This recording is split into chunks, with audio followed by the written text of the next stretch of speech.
is RTV6 News at 11, working for you. Thanks for joining us tonight at 11. I'm Nicole Griffin. Calls for change continue across the U.S. and right here in the Circle City. Today, a peaceful protest through downtown. Troy Washington explains why so many people spent their Sunday taking part in this event. You know, when George Floyd called out for his mother, every mother in America and everywhere else understood that. And so we're here today as mothers, as employees, as daughters, as wives, as sisters, as cousins, teachers, and all of our occupations. We're here because it's important. For some, the reason for coming out to march is clear. I'm out here marching today because I have 3 black sons and they matter. And I want to see my grandchildren and my great-grandchildren. I want to see them live. I want to see them have a successful future. I want them to show the world that they are not a threat. And anybody else in the world that is black, we have fair right and we have equal rights to everything. On Sunday afternoon, dozens took to the streets of downtown, holding signs and demanding change when it comes to policing policies and transparency in the Dre John Reed investigation. None of this should be normal. Like, you shouldn't just see somebody die and then just go about your day. Jamaica Edwards wants her sons to stand up for what they believe in and to always push for equality, but she wanted them to be safe in the process. That's why today's event was perfect for her family. We wanted to do this in a peaceful way. So out here is peaceful, and I believe that us as a Divine Nine, together as a community, we're going to make a difference. They see us standing, they see that we want change, and we can do it in a peaceful way.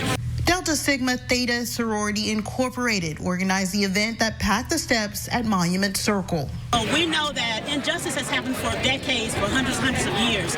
And so now that we've got an interest and excitement and passion and activity, we don't want it just to be a moment in time. We can do peaceful things and still make change. Working for you in downtown, Troy Washington, RTV6. Troy, thank you. Now to our continuing coverage of the COVID-19 pandemic and its impact on Indiana. The state health department reports 9 more deaths. 2,240 Hoosiers have now died from the coronavirus. Nearly 40,000 Hoosiers have tested positive for the virus. More than 348,000 people have been tested in Indiana, with 11.5% testing positive. Starting tomorrow, COVID-19 testing will be available to all Hoosiers, even if they're not experiencing symptoms. The state of Indiana announced this big change to its COVID-19 testing policy on Friday. Over the last few months, the state has slowly relaxed the rules on who can be tested. Now, as long as you live or work in Indiana, you can get tested at one of the hundreds of sites across the state. We recognize that this is a significant change from our focus on high-risk individuals and those who are symptomatic. But our testing capacity has improved significantly since the start of this pandemic, and we want Hoosiers to take advantage of that.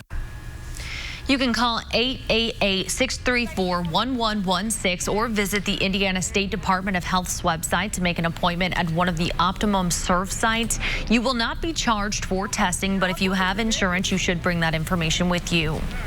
The City-County building will partially reopen Monday for criminal court appearances and police services. All other city and county agencies will reopen June 22nd. Juvenile courts will reopen July 6th, while traffic court will continue to operate remotely for the foreseeable future. Entrances on Market, Delaware, and Washington streets will be open with security checkpoints at each. The city will require face coverings for everyone entering the City-County building. Reusable face coverings will be available for people who do not have one. The City-County building is included in Stage 4 of Marion County's reopening plan announced last week by Mayor Hogsett. Other elements of Stage 4 will go into effect on Friday. Casinos are back in business starting tomorrow as part of Phase 4 of the statewide reopening plan. Hoosier Park Racing and Casino in Anderson and Indiana Grand Racing and Casino in Shelbyville will officially resume gaming at 6 a.m. Monday. Both will operate at reduced capacity with slot machines arranged for social distancing. Table games will be non-smoking with limited seating, and you will be required to wear a mask. Live horse racing will begin on Monday at Indiana Grand and Hoosier Park on Tuesday. Both racing programs will be held without spectators until further notice. A local school district is ready to rebound from the pandemic. Brownsburg school superintendent says Hendricks County health officials approved the town's plan to reopen schools, and students will begin the school year on time in late July with an online option available. The plan will allow all schools to open July 30th with in-person classes in session 5 days a week. An online option for kindergarten through 8th grade will be available for students with medical conditions that prohibit them from returning to school. New at 11, as the coronavirus pandemic continues, nonprofit organizations are supporting basic needs of families across central Indiana. One of the biggest needs right now is access to food. The Shepherd Community Center is a ministry on the Near East Side that works to help families break the cycle of poverty. Their focus before the pandemic was heavily on development, but it has transitioned to providing families with food and financial help for bills. TCC Gives, a corporate giving initiative that focuses on strengthening communities across the country, awarded 5 organizations in Indianapolis $2,000, and that includes the Shepherd Community Center. We talked to one of the leaders at the center about what the money will be used for. Probably the biggest one is food for us. That's outside of some of the family stabilization dollars that we've been connecting with families with. Food is our next biggest category. We've really done a lot. From daily meals to breakfast, lunch every day to big food distributions, usually multiple times a week. And so we're planning to use the dollars in that way. During the pandemic, Shepherd Community Center is also helping students with e-learning, holding virtual job fairs, and providing medical assistance. WRTV is teaming up with Kroger and Second Helpings beginning Monday to raise money and feed Indiana families. COVID-19 and recent events the past few weeks have created unprecedented challenges for many communities. From June 15th to the 21st, shoppers can go to select central Indiana Kroger stores and round up or make a donation of their choice at the checkout. The money will go directly to Second Helpings and getting meals in the hands of those struggling to put food on the table. Demand for food assistance is nearly double what it was before the pandemic, and often from people who never imagined they would need it. We want to eliminate hunger in Kroger communities, and right now the need for that kind of support is greater than it's ever been. We know there are people who are coming to Second Helpings asking for help, people who've never needed help before. So we're trying to do everything we can to support that work and support the people of our communities. Working together, WRTV and the Scripps Howard Foundation will match up to $12,000 of donations made. Every day, WRTV works to shine a light on urgent needs created by the pandemic and is committed to helping those struggling to make ends meet. We encourage you to shop at participating Central Indiana Kroger stores and make a donation, or donate online at secondhelpings.org. For more ways to help your community, visit theindychannel.com/rebound. Hiring Hoosiers is RTV6's commitment to connecting you with job opportunities and resources. Throughout the pandemic, it's an initiative that's especially important with businesses closing, resulting in Hoosiers out of work. Now, Courier is a logistics company that provides delivery options for companies primarily in the healthcare, e-commerce, and financial industries.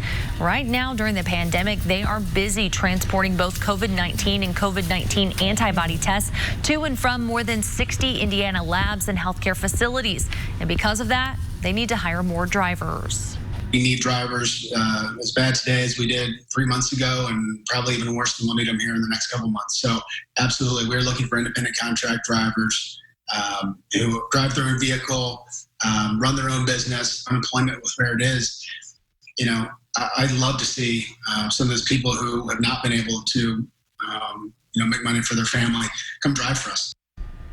During the pandemic, Now Courier has seen a nearly 25% increase in healthcare-related deliveries due to COVID-19. They provide drivers with the supplies required for a safe and timely transport.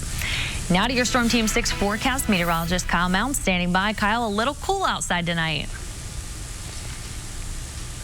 Yeah, Nicole, you know, we had a fantastic weekend of weather. We enjoyed a lot of that sunshine, but those temperatures are starting to cool now as we have clear skies. There's an area of low pressure sitting just off to our southeast. It's going to be meandering there over the next couple of days, but the most we will see is a little bit of cloud cover from it. Temperatures tonight, they are in the 60s, although Greencastle and Peru have already dipped down into the upper 50s. Tomorrow morning, you might need that jacket as we'll start off around 52 degrees with those clear skies and temperatures in the mid-60s by 10 a.m. Things are going to be warming up in the 7-day forecast. We'll take a look at that in just a few minutes. Kyle, thank you. Protests and politics. Some people say the shooting of a black man Friday night in Atlanta is just another example of racial inequality and police brutality. Coming up, the debate over how to move forward. And we do have a consumer alert. Ground beef that might be in your freezer should be thrown out right away. We'll have the details straight ahead. Keep your body working. This is RTV6 News at 11, working for you. Across the country, calls for police reform are growing, and that includes limiting qualified immunity for police officers, which protects them from being held personally liable for actions performed in their official capacity. Here's ABC's Andrew Dimbert with the details. Friday night's shooting death of Rayshard Brooks at the hands of Atlanta police has fueled outrage over what some see as another example of racial inequality and police brutality. Protesters have been taking to the streets since the death of George Floyd on May 25th. We're all together and fighting for the same thing, the eradication of racism in the United States. Across the country, there are growing calls for the removal of Confederate monuments and the stripping of Confederate names from schools and military bases, something HUD Secretary Ben Carson, the only African American in the president's cabinet, called ridiculous. We really need to move away from that. We need to move away from being offended by everything, of going through history and looking at everything, of renaming everything. We're going to have to grow up as a society. Former Georgia House Minority Leader Stacey Abrams disagrees. This isn't about growing up. It's about taking responsibility and having accountability for the actions that have been taken by this country and by people acting on behalf of this country. There are also growing calls for police reform. Congressional Democrats proposing broad legislation last week, urging Republicans to embrace measures aimed at boosting law enforcement accountability, changing police practices, and curbing racial profiling. Senators Tim Scott and Cory Booker debating the issue of limiting qualified immunity for police on CBS's Face the Nation. We have to ask ourselves as a society, do we want to have a nation where police officers who do really awful things cannot be held accountable to civil rights charges? From the Republican perspective, and the president has sent the signal that qualified immunity is off the table. They see that as a poison pill on our side. Senate Republicans are set to introduce their police reform bill this week. Andrew Dimbert, ABC News, Washington, D.C. Andrew, thank you. This recall alert for you. A New Jersey meat processing company is recalling nearly 43,000 pounds of ground beef sold at Walmart stores around the country. There's concern about possible E. coli contamination. The affected products were produced on June 1st and sold under the Thomas Foods International and Market Side Butcher labels. E. coli can cause dehydration, bloody diarrhea, and abdominal cramps for up to 8 days.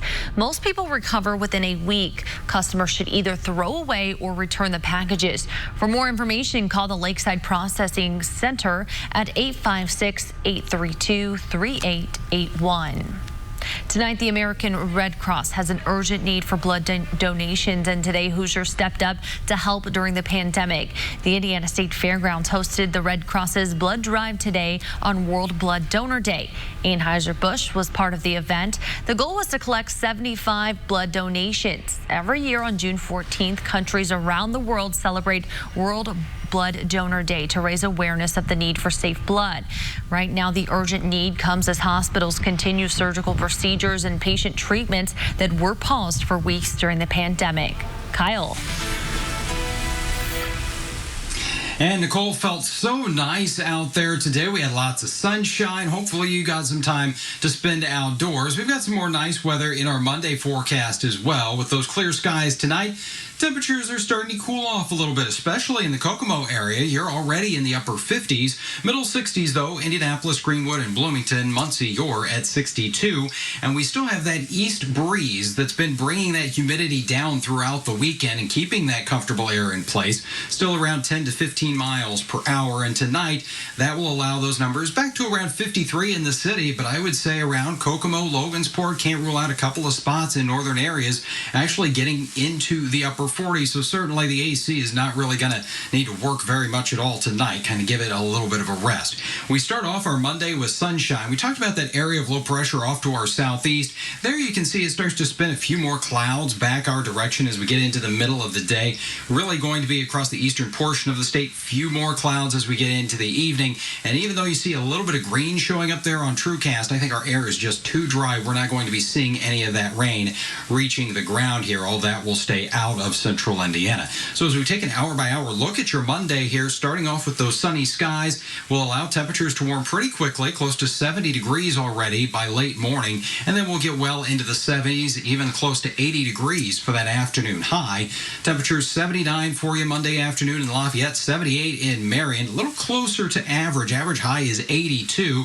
We'll be just shy of that in Indianapolis at 79 in the Circle City. Call for a high of 80 in Martinsville and Shelbyville, and those numbers going to be very similar here as we work our way to the south. Spencer, Bloomington, and Columbus all coming in right around the 80-degree mark. But that's just the beginning here. Things are going to warm up pretty quickly as we go into the week. We'll actually see a couple chances that we could get to around 90 degrees here, and with that also comes a very dry stretch of weather. So one kind of feeds off of the other.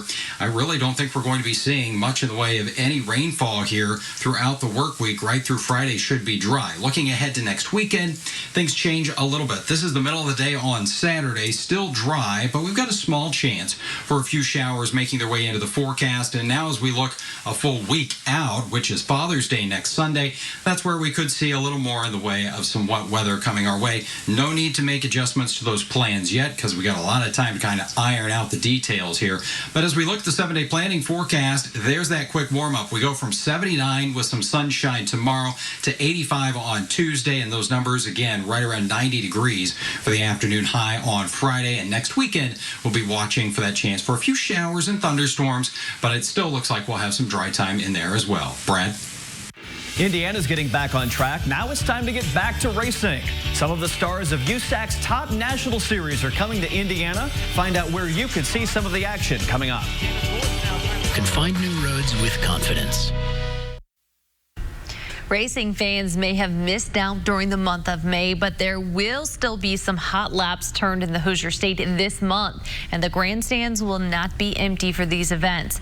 Brad Brown has a look at where the action is taking place. NASCAR was first to get rolling. IndyCar's gotten a taste of the action too. And now USAC's top national series are getting back on track as well. Last weekend saw races in Oklahoma and Iowa. Next week, they'll turn some laps back here in the Hoosier State. You know, everybody's been cooped up and everybody's chomping at the bit. So we're firing right into it, you know, hot and heavy now. So that's great. Everybody's excited to be racing and everybody's trying to get to every race that they can. Essentially, once you put that helmet on and go get on the racetrack, it's just it's another night. You're focused on, you know, going out and doing your best you can on the racetrack night in and night out. And when you're out there, you're not really thinking about anything except for doing that. Indiana Midget Week starts on Tuesday. 6 straight nights of racing, one of the premier set of events on the dirt track calendar. Logan Seavey won the overall title a year ago. I think USAC Midgets is right now probably one of the toughest series in the country. You look at the entry list, it's insane, you know, and it's tough. So every time you hit the racetrack, you got to be ready and you got to be good. Gas City's I-69 Speedway will host next Wednesday's races. There are plenty of new challenges with the state's COVID-19 guidelines, but the business of racing takes a big step forward with these events. When Governor Holcomb came back with his guidelines and his phases for reopening, and we had clarification on that, that really gave us a goal to say, okay, let's get ready, and we can come out of the box on June 17th. The USAC has done a great job of organizing the promoters. For the drivers, it's been a welcome return to action and something resembling normal as spring turns into summer. It's going to be, a crazy week, but, we do it every year, and it's just something that, at the end of it, you're wore out, but you're almost wishing you could do it again the following week. 6 days in a row where you come back to the shop every night, wash your race car, sleep for a couple hours, come back, maintenance, load it back up, and go racing again. We weren't full capacity at a lot of the tracks, but the energy was full. People were, cheering and screaming, and you could tell that they've been, they're ready to be back. The other big headline out of all of this is that fans will be able to attend the races as Indiana reaches phase 4 of Governor Holcomb's Back on Track plan. The racing begins on Tuesday night at Paragon Raceway. That is located just west of Martinsville. Gas City is on Wednesday night. Lincoln Park Speedway in Putnamville will host Thursday and Friday. Lawrenceburg and Kokomo will close out the week. You'll need to buy tickets in advance, though. USACtickets.com is the website. And again, each track will have only 50% capacity, and a lot of those seats have been sold already. Along with the midget cars each night, the USAC sprint cars will be running as well. Some of the best drivers from all over the country will be part of this. Sure to be some great racing each and every night next week. The news continues here on RTV6 after one more break. American Sales Event. If you go out to eat or to the store, chances are you will see employees sanitizing things like tables, carts, and handles. But doctors warn the sanitizers can cause burns and reactions for certain people. Alexa Liaco is asking the experts how to stay safe. Constant cleaning is a part of daily life in the age of COVID-19, but experts warn the safety measures businesses are taking aren't always family friendly. Depending on the strength of a lot of these disinfectants, they can cause damage to the skin. They can react like a burn would be, present as a significant redness or swelling to the skin. One Florida family believes their baby got a chemical burn after sitting in a Walmart cart sprayed with disinfectant.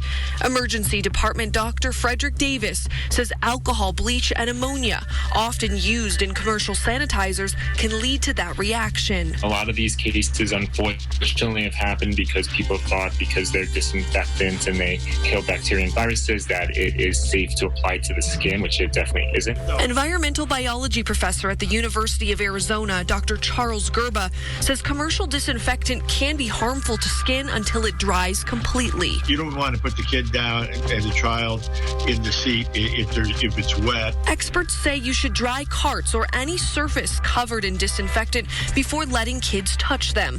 But they caution disinfectants may not work properly if not allowed to dry on their own. So to keep kids safe and kill the germs, Dr. Gerba recommends placing a towel down in the cart or using a baby wipe to remove harsh chemicals that can build up over time. That's one of my concerns, continually adding chemical disinfectants on over and over again every day. I think they're subject to maybe misuse, not drying enough, and so you might get some exposure. Because of these dangers, Dr. Gerba is experimenting with a replacement for commercial-grade sanitizers. It's a spray coating that sticks to any surface, even touch screens, and kills bacteria and viruses for months at a time. It's the principle of the older year socks. Basically, the reason the socks didn't smell is because it killed the bacteria that caused the odors. By this coating going down, continuing to eliminate this threat, it really does get ahead of the problem. It's proactive instead of reactive. This new technology is still getting approved by the EPA, but studies show it can fight the coronavirus. It killed the coronavirus very well, like 99.9% or more, sometimes within a few minutes. He hopes this experiment will make mass transit, schools, and workplaces safer. It's very difficult to disinfect and clean after every group of people use those facilities. And that's the goal, is to get people back feeling comfortable with the environment. I'm Alexa Liaco reporting. Another nice day lined up for our Monday. Just a few afternoon clouds. Those temperatures will top out in the upper 70s to around 80 degrees, and then we warm pretty quickly from there. We're close to 90 degrees here as we get into Thursday, and we'll be in the lower 90s heading into next weekend with a chance for rain. All right, Kyle, thank you, and thank you for joining us. Good Morning Indiana starts at 4:30.